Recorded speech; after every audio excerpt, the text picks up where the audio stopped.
तो आज हम पढ़ेंगे कंडक्टेंस। ये इलेक्ट्रोकेमिस्ट्री के बाद का चैप्टर है और मैं देखता हूँ कि बहुत लोगों को लगता है कि हमें आता है बट बहुत सारे मिसकंसेप्शंस होते हैं। तो आज सारे मिसकंसेप्शन वगैरह दूर करके अच्छे से स्टार्ट करेंगे कंडक्टेंस। तो एक बार लिख लेते हैं भैया, कंडक्टेंस। तो कंडक्टेंस है क्या भैया? सबसे स्टार्ट तो हम यहीं से करेंगे कि होता क्या है कंडक्टेंस। तुमने रेजिस्टेंस तो बहुत सुना होगा, फिजिक्स में पढ़ते ही हम क्या है, resistance resistance resistivity resistance resistivity. तो उसका मतलब क्या होता है कि किसी वायर की रेजिस्टेंस हम पढ़ते हैं। इसका मतलब कि वो जो वायर है वो कितना करंट को रोक रही है अपने अंदर जाने से, उसको रेजिस्टेंस बोलते हैं, सीधी सी बात। तो कंडक्टेंस क्या है? ये है कि कितनी आसानी से जाने दे रहा है करंट वो। Conductance is the ease of flow of current. Resistance रोकने की ताकत, या रोकने की ताकत रेजिस्टेंस, उसको जाने देने की ताकत कि हाँ भाई चला जा, उसको बोलते हैं हम कंडक्टेंस। तो कंडक्टेंस पूरा बेसिकली है ही ease of flow of current. अब इसको पढ़ना क्यों है? देखो, अगर हमको समझ आ गई कि हम किस तरीके से, हमने एक मटेरियल लिया, ठीक है, उसको अगर हम समझ लग गई हमको कि हाँ भाई उसके अंदर से इस तरीके से हम उसके अंदर से करंट का फ्लो जो है बहुत फास्ट कर सकते हैं, उसको करंट का फ्लो ईजी कर सकते हैं, बस पता लग गया अगर हमें कैसे ईजी करना है, तो भैया हमारे तो आधे काम हो जाएंगे। अब तुम ऐसे करते हो, यहाँ पे तुमने ये भैया चलाई, मैंने लाइट थी बंद करी, बंद हो गई, चलाई चल चल गई, 1 सेकंड के अंदर अंदर चल गई। अगर हमको ये पता ही ना होता कि इसमें से ease of flow of current कितनी आसानी से फ्लो करंट करवा सकते हैं हम, तो इतनी जल्दी चलता ही ना, सीधी सी बात है। तो इसलिए कंडक्टेंस पढ़ना बहुत जरूरी है। अब कंडक्टेंस जो होती है बेसिकली 3 टाइप की होती है। सबसे पहले तो कंडक्टेंस अच्छे से समझ आना चाहिए, ईज ऑफ फ्लो करंट, सीधी सी बात। कंडक्टेंस होती है 3 टाइप की। पहला टाइप होता है मेटेलिक कंडक्टेंस, दूसरी होती है आयनिक कंडक्टेंस, तीसरी होती है मिक्स्ड कंडक्टेंस।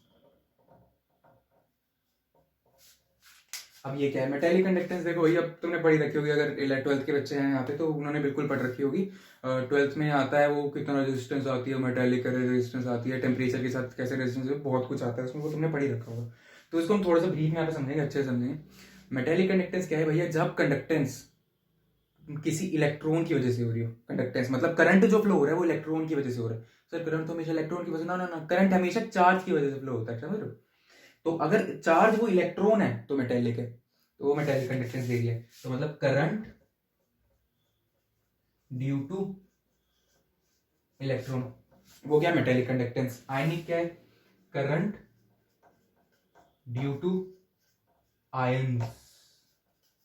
और मिक्स्ड हम अच्छे से समझेंगे, करंट मतलब इलेक्ट्रॉन प्लस आयंस दोनों की वजह से, इलेक्ट्रॉन की वजह से भी हो जाए और आयंस की वजह से भी हो जाए, तो उसको हम बोलते हैं मिक्स्ड कंडक्टेंस। राइटिंग में थोड़ी माफ कर देना, बट अच्छे समझ आएगा उसके दिन आपको। अब तो आते हैं मेटेलिक कंडक्टेंस पे। मतलब कंडक्टेंस ओ हो इलेक्ट्रॉन की वजह से करंट फ्लो हो रहा है, सीधी सी बात है भैया, अच्छे से समझेंगे इसको। तुमने पढ़ा रखा होगा वैसे तो फिजिक्स में बहुत अच्छे से ही, लेकिन थोड़ा सा और अच्छे से मैं समझाता हूँ, अच्छे से शायद कुछ मिसकंसेप्शन हो तो वो दूर हो जाएंगे। तो भैया हमने फिजिक्स में पढ़ा है, ले लेते हैं कंडक्टर, जिंदगी में करा ही क्या है, कंडक्टर ही लिया है। ये कंडक्टर को हमने ज्वाइन कर दिया किसी बैटरी के साथ, वो यहाँ से हमने ज्वाइन कर दिया। इसको अब क्या करते हैं, इस बैटरी का मतलब क्या है कि यहाँ से करंट निकलेगा, यहाँ से करंट फ्लो होगा, पॉजिटिव टर्मिनल से करंट फ्लो होगा, तो यहाँ से आएंगे इलेक्ट्रॉन, अभी इलेक्ट्रॉन जाएंगे, इलेक्ट्रॉन जाएंगे, इलेक्ट्रॉन जाएंगे और इलेक्ट्रॉन यहाँ पहुंच जाएंगे। जैसे हमने बैटरी ऑन करी, जैसे ही बैटरी का सर्किट ऑन किया, इलेक्ट्रॉन यहाँ पहुंच गए। अब इलेक्ट्रॉन हमको पता है कि क्या होता है, यहाँ से पार होकर कंडक्टर है, मतलब वो करंट जाने दे रहे हैं अपने अंदर से, इंसुलेटर होता तो ना जाने देता। अगर जाने दे रहा है इलेक्ट्रॉन तो मतलब वो इलेक्ट्रॉन पहुंच के यहाँ पे इलेक्ट्रॉन यहाँ जाएंगे और यहाँ से वो निकल जाएंगे, सीधी सी बात। लेकिन अंदर क्या हो रहा है ये किसी को पता नहीं होता, लो हम बताएंगे। हाँ, अंदर क्या हो रहा है। अब ये क्या है कंडक्टर, तुमने पढ़ा होगा, हाँ तुमने पढ़ा होगा कि जो ये कंडक्टर होते हैं, मेटल्स जो होते हैं वो बहुत अच्छे कंडक्टर होते हैं। मेटल, हाँ मेटेलिक कंडक्टर, मेटेलिक कंडक्टर पढ़े हमने, हाँ। जब हम इनऑर्गेनिक में पीरियोडिक प्रॉपर्टीज पढ़ते हैं तो वो metallic character down the group increase होता है, सीजियम जो होता है ज्यादा मेटेलिक होता है लिथियम से, ये तुमने बहुत अच्छे से पढ़ा होगा। तो ऐसा क्यों होता है? क्योंकि सीजियम का साइज बहुत बड़ा है, तो उसका जो लास्ट वाला इलेक्ट्रॉन है वो आसानी से लूज कर देता है, तो उसका मेटेलिक कैरेक्टर बहुत अच्छा है। तो मेटल अपना इस इलेक्ट्रॉन बहुत आसानी से लूज कर देते हैं, क्योंकि उनका बहुत लूजली बाउंड होता है, इसलिए उनकी प्रॉपर्टी है मेटल्स की कि आसानी से लूज कर देंगे, तो इसलिए वो बहुत अच्छे से कंडक्टर रहते हैं। तो अब इसके अंदर हमने मान लिया कि भैया एक एटम है, ये बहुत सारे atom atom atom atom atom atom atom बहुत सारे एटम पड़े हैं, ठीक है। अब इसके अंदर होगा एक लास्ट शेल में एक इलेक्ट्रॉन पड़ा होगा, मेटल है भैया, और आसानी से निकल भी सकता है। अब जैसे ही इलेक्ट्रॉन यहाँ अंदर पहुंचेगा, ये क्या करेगा, स्पीड से आ रहा है, फुल स्पीड से अपने आएगा, इस वाले पे इलेक्ट्रॉन पे आके धक्का मार देगा इसको। ओ भाई साहब, अच्छा अच्छा अच्छा, इलेक्ट्रॉन पे धक्का मार दिया। अब इस इलेक्ट्रॉन को क्या होगा, वो उसकी फील्ड से, न्यूक्लियस की फील्ड से, इस एटम की न्यूक्लियस की फील्ड से बाहर चला जाएगा, क्योंकि धक्का जो लगा, मैं धक्का मारूंगा तुम गिरोगे नहीं यार, हाँ गिरोगे ना, बस सीधी सी बात। यहाँ से वो इलेक्ट्रॉन कूद के बाहर आ जाएगा यहाँ पे। अब इलेक्ट्रॉन बोले अच्छा यार मेरे को बाहर निकाल दी, ये लो यहाँ से दूसरे वाले मेटल पे आएगा, यहाँ से टकराएगा, इसको बाहर निकालेगा, ओ ऐसे ऐसे मेटल पार होते होते इलेक्ट्रॉन यहाँ पहुंच जाएगा। तो कितनी सीधी सी बात है। अंदर से जो बाहर अच्छे समझ आ गया हो, तो मेटल जो है इलेक्ट्रॉन आए अगले में से निकाल दी, अब यहाँ अगले वाले इलेक्ट्रॉन निकल के चला गया। यही है पूरा इलेक्ट्रॉन की कहानी। अब लेकिन लेकिन लेकिन लेकिन भैया एक चक्कर तो है, अगर इलेक्ट्रॉन इतने इतने टकरा के जा रहा है, निकल के जा रहा है कि भैया एक से टकराया बूम, अगले से टकराया बूम, और फिर जाके वहां पहुंच रहा है, तो उसने काइनेटिक एनर्जी होती है वहां से वो लेके आया था, उसने बहुत कुछ लूज कर दिया होगा। समझ रहे हो ना? इतना मतलब पूरी पूरी इलेक्ट्रॉन जो है यहाँ पे आके अपनी काइनेटिक एनर्जी को ट्रांसफर नहीं कर सकता, थोड़ी बहुत तो लूज हो जाएगी ना। वो थोड़ी बहुत लूज होते होते जो इलेक्ट्रॉन यहाँ पे आ रहे हैं उसकी और इसकी एनर्जी तो बहुत कम हो जाएगी भैया। तो वो इलेक्ट्रॉन जो यहाँ पे जिस एनर्जी से आया था वो उस एनर्जी से वहां नहीं पहुंच पाता। हाँ सही बात पहुंच नहीं पाता वहां पे। तो उसकी वजह से अब यही क्या है, रेजिस्टेंस ही तो है कि भैया हम तो चाह रहे थे कि बिल्कुल जितनी एनर्जी से उतनी एनर्जी से चला जाए। करंट क्या है, Q/T। करंट क्या है, Q/T, कि एक सेकंड में कितने चार्ज फ्लो हो रहा है, एक सेकंड के अंदर कितना चार्ज फ्लो हो रहा है, वो करंट है, कोई दिक्कत ही नहीं। तो अगर भैया इतनी इसकी इलेक्ट्रॉन एनर्जी इतनी धीरे हो गई, एनर्जी अगर इसने लूज करके एनर्जी इतनी कम हो गई, तो एक सेकंड में तो कम फ्लो करेंगे चार्ज, सीधी सी बात, हमारा करंट कम हो गया। यही तो रेजिस्टेंस है। ओ अच्छा, तो मतलब रेजिस्टेंस मतलब ये जितना बड़ी होगी उतनी ज्यादा रेजिस्टेंस होगी। ओ अच्छा, मतलब resistance is directly proportional to L। Oh ऐसे आता है ये, हाँ ऐसे आता है, समझ गए, कोई दिक्कत नहीं। इतना ज्यादा जो टकरा के जाना।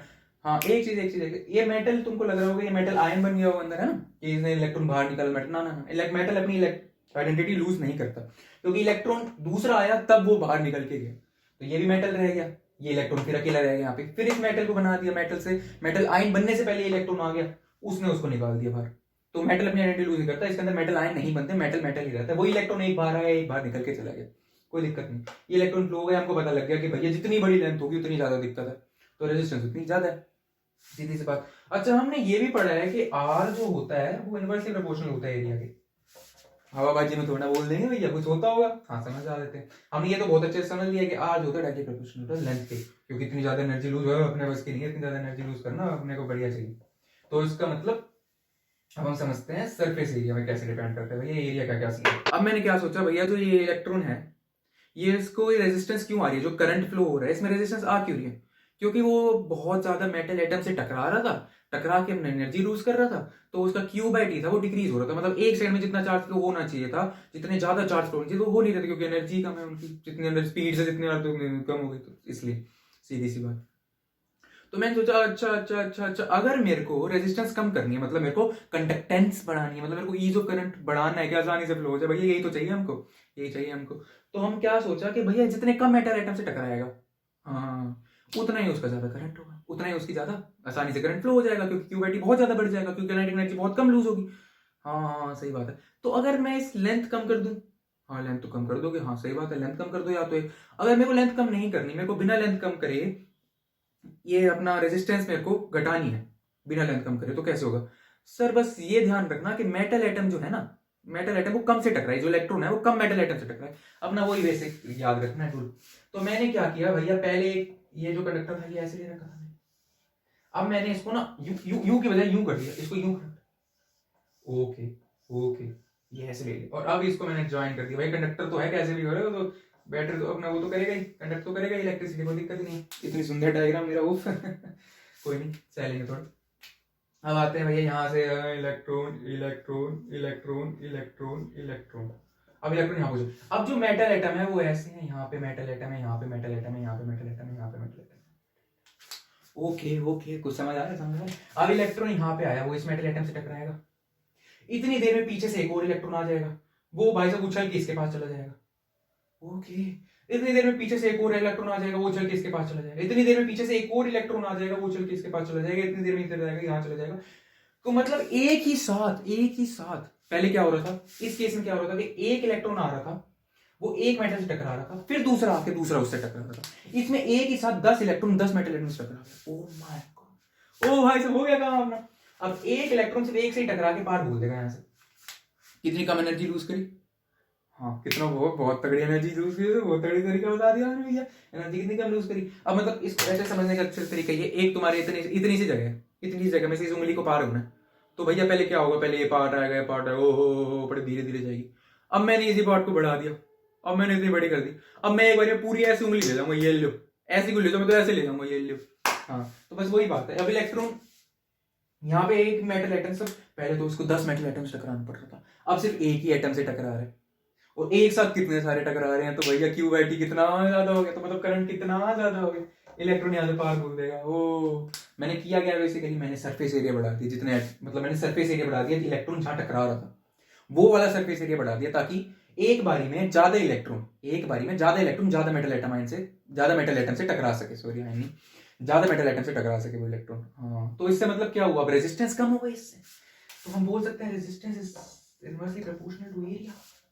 कितना सिंपल सी बात थी यार, ना समझ आए तो आप इस पीछे वीडियो करके देख लेना, आ जाएगी, कोई दिक्कत वाली बात नहीं। तो आर हमारे को यहाँ से 2 मिल गए, R is proportional to L और आर इज प्रोपोर्शनल टू, वो बहुत बढ़िया हो गया, अपना काम तो हो गया। ओ आर को लिख सकते हैं हम एल बाई, कोई दिक्कत नहीं है। ओ इसमें हम प्रोपोर्शनैलिटी कांस्टेंट लगा देंगे रो एल बाई ए, ये हमारा कोई दिक्कत ही नहीं है। भैया रो क्या है, रो कुछ भी नहीं, प्रोपोर्शनैलिटी कांस्टेंट है भैया, इन दोनों को इक्वल नहीं आ रहे थे। जब हमने इसको रख के देखा, हमने सोचा कि भैया किस पे और डिपेंड कर रहा है ये, देखो और तो किसी पे नहीं, टेम्परेचर पे डिपेंड कर रहा है, लेकिन उसको इसमें नहीं डाल सकते हैं, बताता हूँ मैं क्यों। तो भैया वो इन दोनों को इक्वल करने के लिए हमको रेजिस्टिविटी एक कांस्टेंट की जरूरत थी, कि हमारा ये जो है ये इक्वल आ जाए, रेजिस्टेंस लेंथ और ये रखूं, इसका मेरे को अगर पता लग जाए तो रेजिस्टेंस निकाल सकूं मैं, समझ रहे, तो वही रेजिस्टिविटी कांस्टेंट। अब कोई पूछ ले तुमसे भैया रेजिस्टेंस क्या है, आराम से बता दो कि भैया कोई किसी करंट को कितनी मुश्किल से जाने दे रहा है, वो ये उसका रेजिस्टेंस है, कि उतनी ज्यादा उसकी रेजिस्टेंस है, तो power to resist the current, this is the flow of current is resistance, कोई दिक्कत नहीं। अब रेजिस्टिविटी तुमसे कोई पूछे क्या बोलोगे, और सर रेजिस्टिविटी वो आर्टिकल टू भाई वो कांस्टेंट ही तो है ना, ना इसको अच्छे से बोलना कि resistivity is nothing but resistance, resistivity is nothing but resistance ही तो है, देख लो रेजिस्टेंस ही तो है। कब ये रेजिस्टेंस है, जब लेंथ 1 सेंटीमीटर हो और एरिया 1 सेंटीमीटर स्क्वायर हो, जो तुमने मेटल की कंडक्टर ले रखा है उसका, उसकी लेंथ 1 सेंटीमीटर और एरिया 1 सेंटीमीटर स्क्वायर हो, तो रेजिस्टेंस क्या हो जाएगी, रेजिस्टिविटी क्या हो जाएगी, रेजिस्टेंस ही तो है, बस लेंथ 1 सेंटीमीटर होनी चाहिए और एरिया 1 सेंटीमीटर स्क्वायर होना चाहिए, कितनी सिंपल सी बात है, कुछ भी नहीं है इसमें। सर इसको पढ़ने की जरूरत ही क्या है, रेजिस्टिविटी प्रोपोर्शनलिटी कांस्टेंट इसको पढ़ रहे हैं तो साइड में, लेकिन भैया मैं ऐसा हो जाए इसको क्यों हम इतना भाव दे रहे हैं रेजिस्टिविटी को, प्रोपोर्शनलिटी कांस्टेंट को अलग से रेजिस्टिविटी नाम दे रखा है हमने, वो इसलिए दे रहे हैं क्योंकि भैया मेरे पास 2 मेटल अलग अलग पड़े हैं, एक मान लो कॉपर है, एक मान लो एल्यूमिनियम, मैंने दोनों की सोचा कि रेजिस्टेंस निकाल लूं, मेरे को अपने घर में तारे बनानी है, मैं किससे बनाऊं, कॉपर से बनाऊं एल्यूमिनियम से बनाऊं, जिसका रेजिस्टेंस कम होगा मैं उससे बना लूंगा, बहुत बढ़िया। अब मैंने कॉपर भैया लगा के देखी, मैंने उसका रेजिस्टेंस मेजर किया, इस वाले से उसका लेंथ मेजर करी, उसके एरिया मेजर किया, मैंने बोल दिया ओ ओके ये लो, अब ये आ गया रेजिस्टेंस, तो इसका इतना आगे मान लो 5 आ गया, 5 ओम आ गया। ये मैंने एल्यूमिनियम की करी, वो मैंने उसका लेंथ मेजर करी, एरिया मेजर किया, रेजिस्टिविटी की वैल्यू मेरे को गिवन थी, मैंने कैलकुलेट करी, वो भैया 10 आ गया, ये 5 आ गया, 10 आ गया। अच्छा मैंने बोल दिया कि हाँ भैया भैया भैया इसकी कॉपर की बहुत ज्यादा है, कॉपर की बहुत कम है रेजिस्टेंस, मैं इसी को यूज कर लेता हूँ। लेकिन मेरे को बाद में पता लगा कि भैया करंट फ्लो ही नहीं हो रहा, मेरे इतनी धीरे धीरे निकल रहा है, तो भैया ये क्या दिक्कत आ गई, ये कहाँ दिक्कत आ गई। अब मैंने दिक्कत क्या आई थी भैया, एल्यूमिनियम में मैंने ले लिया था, लेंथ बहुत बड़ी ले ली थी, एल्यूमिनियम की लेंथ ले ली थी मैंने 5 मीटर, 5 मीटर, और उसकी मैंने ली थी कॉपर की सिर्फ 1 मीटर। भैया हमको अगर किसी की 2 बंदों की हाइट मेजर करनी है, तो तुम दोनों पहले एक सरफेस पे खड़े रहोगे ना, एक सरफेस पे खड़े रहोगे तभी तो सही से हाइट मेजर होगी तुम्हारी। तो वही बात है, अगर हमको एक नीचे हमको एक बेस भी तो चाहिए ना, तो वही रेजिस्टिविटी है कि भैया इसने फिक्स कर दिया कि इसको स्पेसिफिक क्यों बोलते हैं, क्योंकि हमने स्पेसिफिक कर दी, हमने एक चीज फिक्स कर दी, क्या फिक्स कर दी कि लेंथ 1 सेंटीमीटर हो, एरिया जब 1 सेंटीमीटर स्क्वायर हो, तभी हमारा रेजिस्टिविटी क्या होगा, रेजिस्टेंस होगा। इसलिए इसको जरूरत है पढ़ने की, क्योंकि हमारे यहाँ पे फिक्स हो जाता है। अब मेरे को कोई दे देगा भैया मेरे को ऊपर की रेजिस्टिविटी इतनी है, मैं रेजिस्टेंस पूछने से पहले उससे रेजिस्टिविटी पूछूंगा। अगर मेरे को अपने घर पे वायर लगानी है तो मैं उसकी रेजिस्टिविटी पूछ लूंगा, रेजिस्टिविटी जिसकी ज्यादा है उसका मतलब उसकी रेजिस्टेंस भी ज्यादा है, उसका मतलब मैं उसको अवॉइड कर दूंगा। अब उसमें लेंथ और एरिया कोई सीन ही नहीं आएगा, बात ही खत्म। रेजिस्टिविटी तुम्हें देखते हो 1 सेंटीमीटर 1 सेंटीमीटर कोई बदल ही नहीं सकता, इसलिए इसको पढ़ना जरूरी है। तो ये बहुत अच्छे से समझ आ गया होगा, R is equal to L by, तो इसका मतलब अगर हम कंडक्टेंस पढ़ें तो कंडक्टेंस क्या होगी, 1 बाय आर। ये अगर रोक रहा है तो ये जाने दे रहा है, तो एक दूसरे के अपोजिट ही तो हुए, 1 बाय आर, तो बिल्कुल कोई दिक्कत नहीं है। तो इसका मतलब सी कितना हो गया, 1 बाय आर कितना है भैया, 1 बाय में रो एल ए ऊपर चला गया, okay, C is equal to 1 by में रो ए बाय एल, कोई दिक्कत, कतई कोई दिक्कत नहीं है। ओके ओके ओके, अब 1 बाय रो को हमने स्पेशल रेजिस्टिविटी का नाम दिया, तो इसमें 1 बाय रो को भी तो हमने जो प्रोपोर्शनलिटी कांस्टेंट है इसको भी तो कोई खास इज्जत देनी पड़ेगी ना, तो इसको हमने इज्जत दे दी। इसको हमने ले लिया भैया कापा, इसको हमने ले लिया भैया कापा। ये क्या है, वो रेजिस्टिविटी था, ये कंडक्टेंस है तो ये कंडक्टिविटी हो जाएगा, कोई दिक्कत नहीं, इसको कंडक्टिविटी बोलते हैं। अब सीधी सी बात है, किसी की कंडक्टेंस जाननी होगी, मैं किसी दुकान पे जाऊंगा, मैं उससे कंडक्टिविटी पूछूंगा, जिसकी कंडक्टिविटी ज्यादा है मैं वही लेके आ जाऊंगा, फिर उसी को मैं अपने घर में लगा दूंगा। कितनी आसान बात है। अब हम देखेंगे भैया अपनी आयनिक कंडक्टेंस। आयनिक कंडक्टेंस क्या है? आयनिक कंडक्टेंस क्या है? आयनिक कंडक्टेंस नहीं, उसको वैसे हम बोलते हैं इलेक्ट्रोलिटिक कंडक्टेंस, बट बात एक है, उसको तुम नोट इलेक्ट्रोलिटिक कंडक्टेंस से ही नोट करना। तो अब आती है भैया हमारी इलेक्ट्रोलिटिक कंडक्टेंस। इलेक्ट्रोलिटिक कंडक्टेंस हमको एक चीज का पता लग गई थी, जो कंडक्टेंस होती है वो होती है भैया कापा इंटू ए बाय एल। कोई दिक्कत नहीं, कापा क्या है? कंडक्टिविटी है, वही प्रोपोर्शनैलिटी कांस्टेंट है। क्यों यूज कर रहे हैं? क्यों कापा ही क्यों, वो तुम्हें मैंने बता दिया, भूल तो नहीं गए, पीछे जाके देख लेना भैया। कापा इंटू ए बाय एल, ये हमको पता लग गया था। ये हमारी मेटालिक कंडक्टेंस के लिए भी है, तो ये भैया इलेक्ट्रोलिटिक कंडक्टेंस के लिए भी वैलिड है। मेटालिक कंडक्टेंस के लिए भी वैलिड है, इलेक्ट्रोलिटिक कंडक्टेंस के लिए भी वैलिड है। इलेक्ट्रोलिटिक कंडक्टेंस के लिए भी C is equal to kappa into A by L होगा। हेलो, क्या बोल रही है? क्या बोल रहे भैया? तुमने मतलब आयनिक, मतलब तुमने इलेक्ट्रोलाइट लिया है, एक इलेक्ट्रोलाइट के सीन पे तुम बोल रहे हो कि एरिया और लेंथ, मतलब इलेक्ट्रोलिटिक कंडक्टेंस में पता है ना, इसमें हम क्या लेते हैं? इसमें हम लेते हैं एक बीकर, उसमें लेते हैं 2 इलेक्ट्रोड। ये मैं तुमने पढ़ रखा हो तो भैया, मतलब इलेक्ट्रोकेमिस्ट्री पढ़ रखा हो तो भैया, उसमें हमने डिसॉल्व कर दिया एक सोलेंट। अब इसको मैंने कनेक्ट कर दिया अपने एक बैटरी के साथ। अब हमको इससे जो करंट फ्लो होगा वो हमको नोट करना है, वही हमारी पूरी इलेक्ट्रोलाइटिक कंडक्टेंस में हम पढ़ते हैं कि इसमें करंट फ्लो हो ही क्यों रहा है, इसमें कौन सा सर्किट कंप्लीट है, मैं बताता हूँ कैसे सर्किट कंप्लीट है। तो भैया इसमें ए और एल क्या है?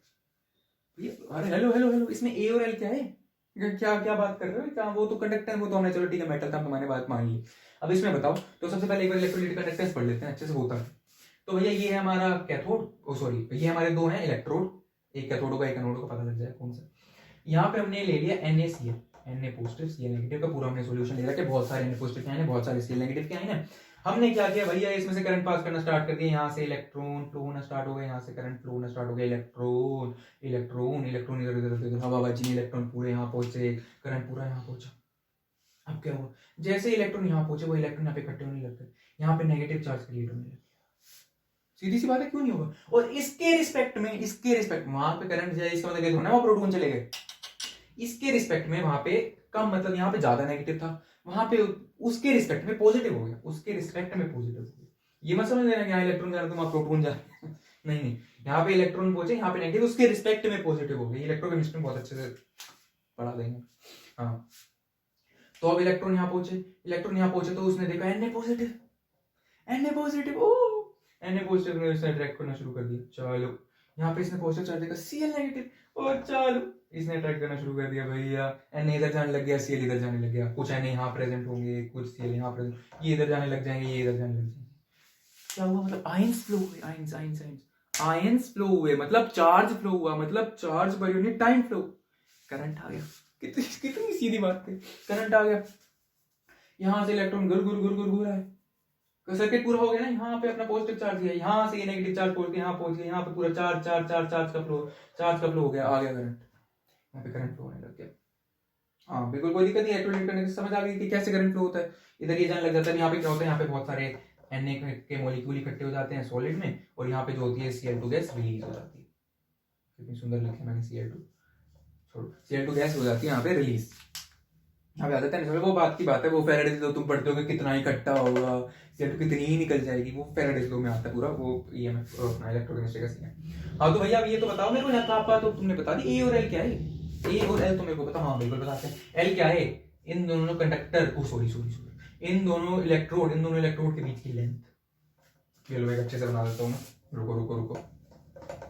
इन दोनों इलेक्ट्रोड के बीच की लेंथ, कभी जिंदगी में भूल मत जाना, ये डायग्राम अपने दिमाग में इमेजिन करते हुए। ओए ये भैया हमारा इलेक्ट्रोड, बाबा जी यहाँ पे ओए Na पॉजिटिव Cl नेगेटिव, यहाँ से आ रहे हैं इलेक्ट्रॉन, तो ये जो लेंथ है, ये दोनों के बीच का जो डिस्टेंस है, यहाँ से लेकर यहाँ तक का जो ये लेंथ है, ये हमारी क्या है? L।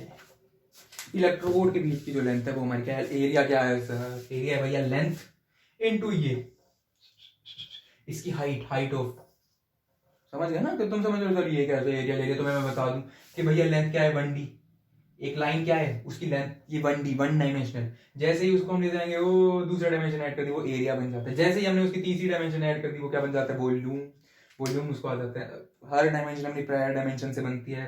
तो वही है, अगर एक यहाँ पे एरिया है सेंटीमीटर, लेंथ है ये सेंटीमीटर, एरिया आ जाता है सेंटीमीटर, उसके दो लेंथ मैंने जोड़ दी जब वॉल्यूम आ जाता है सेंटीमीटर क्यूब, तो वही सीन है, ये पूरा यहाँ पे हाइट ऑफ इलेक्ट्रोड और लेंथ ऑफ इलेक्ट्रोड, ये एरिया हो जाता है, कोई दिक्कत ही नहीं है।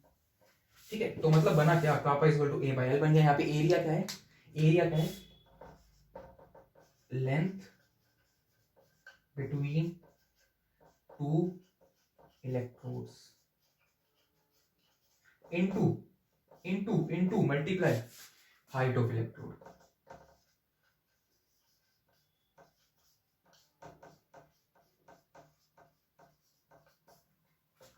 इनटू हाइट ऑफ इलेक्ट्रोड, बात खत्म, कोई दिक्कत ही नहीं है यहाँ पे।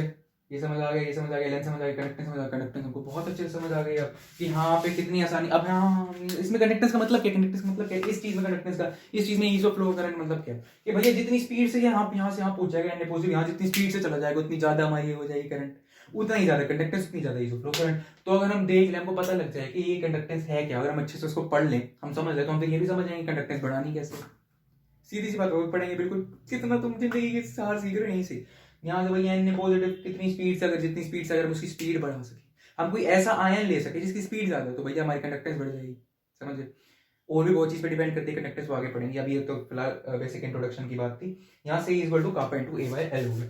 अब भैया भैया भैया ए बाय एल का क्या सीन है, ए बाय एल का क्या सीन है। अब अगर हमने हमेशा यही सेटअप लेना, मेरे को बारी बारी एक्सपेरिमेंट करके देखना था, मैंने इसमें बारी बारी अलग अलग सॉल्यूशन डाल रहा था कि भैया NaCl की इसकी ज्यादा कंडक्टेंस आ रही है, NaCl की आ रही है, चलो ठीक है हमने नोट करी। अब हमने ACl डाल दी, उसकी ज्यादा आ रही है, हमने AgCl उसकी ज्यादा आ रही है। हमें बारी बारी बहुत सारे एक्सपेरिमेंट करने थे, बारी बारी लेंथ मेजर करनी पड़ रही थी, बारी बारी एरिया मेजर करना पड़ता था, बारी बारी लेंथ मेजर करनी पड़ी थी, बारी बारी एरिया मेजर करना पड़ता था, वो कंडक्टेंस आने में बड़ा टाइम लगता था। अगर ए बाई एल फिक्स ही कर दूं, ए बाई एल फिक्स ही कर दूं कि हाँ भैया कितना है, बारी बारी कौन टाइम पास करेगा, सीधी सी बात, ए बाई एल फिक्स कर दो ना, तो फिक्स करो इसको, kappa into C equal to kappa into A by L. A by L बारी बारी क्यों क्यों फालतू में करूं, तो ए बाई एल को मैंने मान लिया एक्स, कि भैया अगर मैंने सेल ए की ले रखी है तो इस सेल का सेल कांस्टेंट है।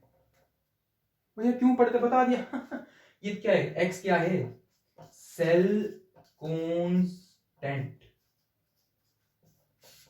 सेल क्या है। ये मैं वैसे भी ये जो वीडियो बना रहा हूँ मैं समझने के लिए ज्यादा बेसिस बना रहा हूँ, इसलिए मैं राइटिंग पे ध्यान नहीं दे रहा, नोट्स वोट्स तो तुम बना ही लोगे, लेकिन अच्छे से समझ आनी चाहिए चीज क्या।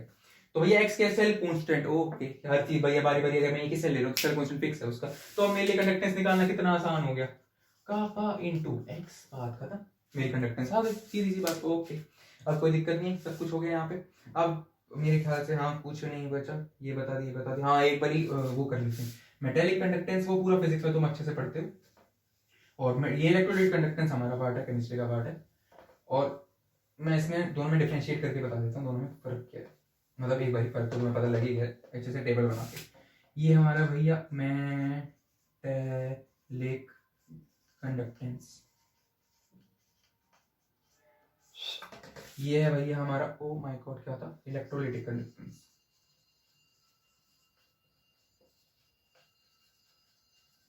ये मैंने अपने फिजिक्स वाले बड़ी सुंदर राइटिंग लिखी, अपनी बड़ी गंदी लिखी गलत चीज।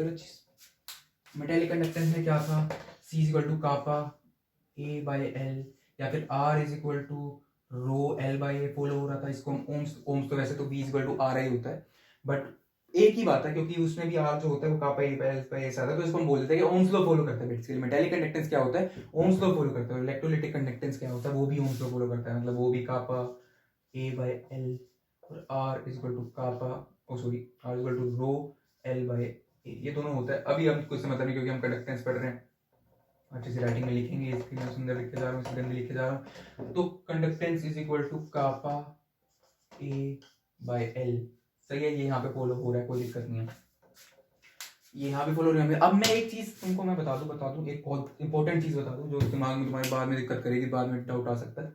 वो है कि भैया एक कापा जो है ना, हाँ तुम्हें मैं बता, हाँ ये जो हमने रेजिस्टेंस की बात करी थी उसमें रेजिस्टिविटी क्या थी, रेजिस्टेंस ही थी, मतलब उसमें वो क्या थी, वो मेटल पे डिपेंड नहीं कर रही थी, मतलब मेटल पे डिपेंड करती, मेटल की साइज और डायमेंशन और उसके नंबरों पे डिपेंड नहीं करती।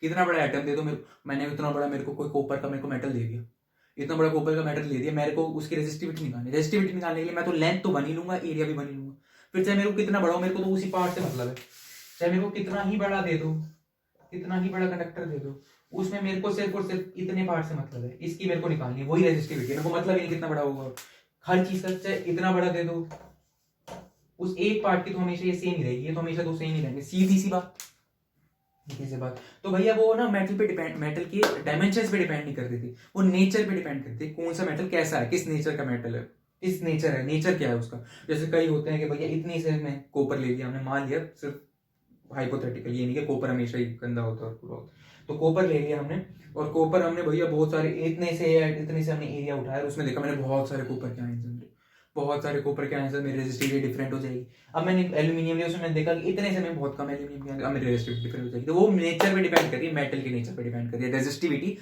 डायमेंशन पे नहीं, सिर्फ और सिर्फ नेचर पे डिपेंड करती है मेटल की, कोई दिक्कत नहीं। अब कापा भी यही सीन है, कापा भी सिर्फ और सिर्फ किस पे डिपेंड करता है, नेचर पे डिपेंड करता है मेटेलिक कंडक्टेंस के लिए। अभी मैं सिर्फ मेटेलिक कंडक्टेंस के लिए बता रहा हूँ, उसको भूल जाओ, इलेक्ट्रोनिक कंडक्टर को भूल जाओ, अब इससे सिर्फ मेटेलिक कंडक्टेंस पे आते हैं।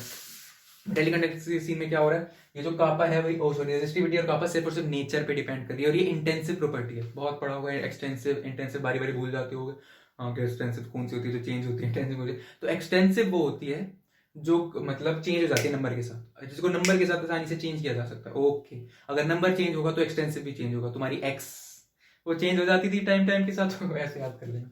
तो भैया एक्स एक्सटेंसिव जो है वो जबरदस्त तरीके से चेंज हो जाता है। अब आता है भैया इंटेंसिव, जो भैया मैं कितना ही चेंज कर लूं, मैं कितना ही नंबर चेंज कर लूं, नंबरों के साथ चेंज नहीं होती, वो मेरी सेम रहती है। तो रेजिस्टिविटी और कापा भी तो ये कितनी ही डायमेंशन चेंज कर लूं मैं, ये दोनों मेरी चेंज नहीं होती, ये नेचर पे डिपेंड करती है, इसलिए इंटेंसिव प्रॉपर्टी है दोनों, कभी उस पर डिपेंड नहीं करती कि कितना ज्यादा हमने लिया है और कितना कम हमने लिया। अब आता है इलेक्ट्रोस्टैटिक कंडक्टेंस पे। अब ये दोनों फॉर्मूले एकदम सेम है, कतई कतई सेम। ये क्या है, ये है भैया कंडक्टिविटी। कंडक्टिविटी कौन सी, मेटेलिक कंडक्टिविटी है। ये कौन सी है, आयनिक, इलेक्ट्रोलिटिक, इलेक्ट्रोलिटिक कंडक्टिविटी है ये, आयनिक कंडक्टिविटी है। दोनों में फर्क समझा, दोनों में फर्क समझा। ये इंटेंसिव प्रॉपर्टी है, ये वाली इंटेंसिव प्रॉपर्टी बिल्कुल बिल्कुल है, कोई रोक नहीं सकता इसको, लेकिन ये इंटेंसिव प्रॉपर्टी नहीं है इसकी। इसमें इंटेंसिव प्रॉपर्टी से इसका मैं डायमेंशन से मतलब क्या है कि एलोरे चेंज कर देंगे, इसमें डायमेंशन से मतलब हाँ बिल्कुल यही लगा लो तुम। लेकिन एक चीज क्या है कि हम अगर कंसेंट्रेशन बढ़ा दें सॉल्यूशन का कंसेंट्रेशन बढ़ा दें, तो भैया कहाँ चेंज हो जाएगी, कहाँ चेंज हो जाएगी। तो इसको हम नहीं बोल सकते कि ये इंटेंसिव प्रॉपर्टी है, ठीक है, वो इंटेंसिव है बट ये इंटेंसिव नहीं है। तुम पढ़ोगे अभी जाएगा कि क्या डिपेंडेंस होती है डाइल्यूशन करने पे, कंसेंट्रेशन बढ़ाने पे, क्या डिपेंडेंस होती है, कंडक्टेंस कैसे चेंज होती है। तो ये पूरा हमारा इंट्रोडक्टरी लेक्चर है, इसमें पूरा पूरा हमने लपेट लिया ब्रीफ ब्रीफ, बिल्कुल कोई दिक्कत नहीं, दोनों में अच्छे से समझ आ गया।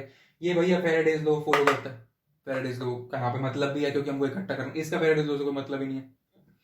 मतलब फेराडेज लॉ क्या है कि हमारे कितना इकट्ठा हुआ, वो कहाँ पे हमने वो बनाया था NaCl, Na कितना इकट्ठा हुआ, Cl कितना निकला, वो फेराडेज लॉ हमको बताता है। तो यहाँ पे वो है वैलिड, यहाँ पे कोई वैलिड नहीं, उसको मतलब ही नहीं है यहाँ पे वैलिड होने का। बस ये दो चार बातें मैं बड़ी यहाँ पे। हाँ एक चीज और है कि ये जो है, हम सिंपल सी बात तुम्हें पता ही है, ये इलेक्ट्रॉन की वजह से हो रही है, ये आयंस की वजह से हो रही है, सीधी सी बात। अब एक चीज आती है यहाँ पे टेम्परेचर की डिपेंडेंस।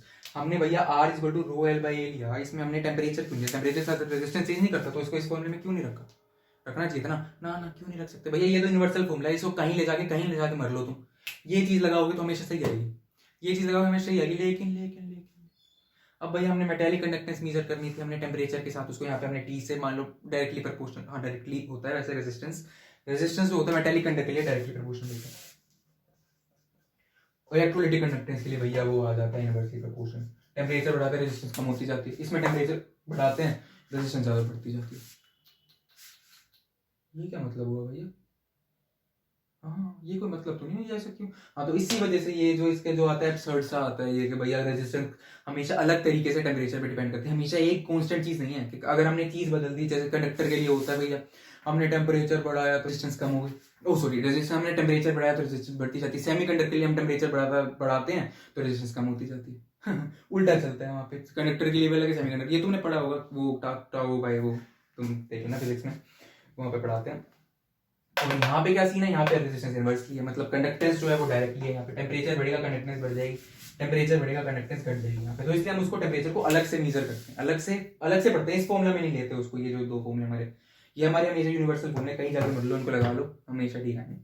बाकी तीसरी होती है भैया मिक्स कंडक्टेंस। मिक्स कंडक्टेंस में कुछ नहीं है, जहाँ पे इलेक्ट्रॉन को तुम्हारे दूर दूर तक कभी कहीं नहीं पढ़ने तुम्हें, तो उसको भूल जाओ। वो इलेक्ट्रॉन की वजह से भी होती है आयंस, जब मेटल आयन इलेक्ट्रोड ले लेते हैं तो जहाँ पे इलेक्ट्रॉन भी फ्लो हो रहे होते हैं, जहाँ पे आयंस भी होते हैं सॉल्यूशन के अंदर, तो वहाँ पे मिक्स्ड आयन कंडक्टेंस होती है, उसको भूल जाओ।